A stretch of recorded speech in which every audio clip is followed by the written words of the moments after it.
27 నెలలలో రేవంత్ రెడ్డి ప్రభుత్వం చేసినటువంటి అప్పు 3,47,294 కోట్ల రూపాయలు.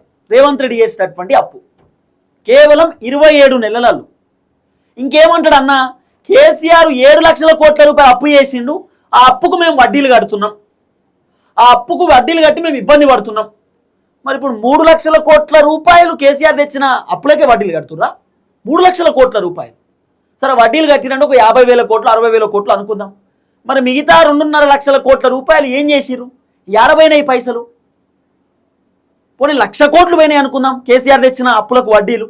మరి 2.5 లక్షల కోట్ల రూపాయలు 50 పైసలు ఏం చేసిర్రు? ఏం అభివృద్ధి జరిగింది తెలంగాణ రాష్ట్రానికి? కాంగ్రెస్ అధికారంలోకి వచ్చిన దగ్గర నుండి ఇప్పటిదాకా ఏం కట్టిర్రు? ఒక కొత్త బిల్డింగ్ చూపిరి, కాంగ్రెస్ వచ్చిన తర్వాత ఒక ఇది కట్టినం ఫలాందని చెప్పి చూపిరి చూద్దాం. శంకుస్థాపనలు చేసుడు, రిబ్బన్ కట్ చేసుడు, పోయి ఇంటికాడ అనుకున్నాడు అంతే. ఇంకేమన్నా చేసిరా? రేవంత్ అన్న అసెంబ్లీలోనే దొరికిపోయిండు. రేవంత్ అన్న దగ్గర సమాధానం లేదు. కేటీఆర్ ఓపెన్ అప్ చెప్పిండు, 0 వడ్డీ రుణాలు చేయలేదు. రేవంత్ రెడ్డి ప్రభుత్వం ఏది చక్కగా చేయలేదు, రుణాలు మాఫీ చేయలేదు, నిరుద్యోగులకు ఉద్యోగాలు ఇవ్వలేదు, 70,000 ఉద్యోగాలు అనేది ఫేక్. బీఆర్ఎస్ ప్రభుత్వం ఆ రోజు కేసీఆర్ హయాంలోనే ఉద్యోగాలు వచ్చినాయి, కేసీఆర్ హయాంలోనే నోటిఫికేషన్లు వచ్చినాయి. రేవంత్ రెడ్డి ప్రభుత్వం వచ్చిన తర్వాత కేవలం 10,000 పై చిలుకు మాత్రమే నోటిఫికేషన్లు వచ్చినాయి తప్ప అంతకు మించి రాలేదని చెప్పి కేటీఆర్ ఓపెన్ అప్ చెప్పిండు. ఇంకా 7,000 అన్నట్టున్నాడు కేటీఆర్. సో రేవంత్ రెడ్డి ఏమో 70,000 ఉద్యోగాలు ఇచ్చినామంటాడు. 2 లక్షల ఉద్యోగాలు 6 నెలల్లోనే పూర్తి చేస్తాను రేవంత్ రెడ్డి ప్రభుత్వం చెప్పి. ఏమైంది మరి?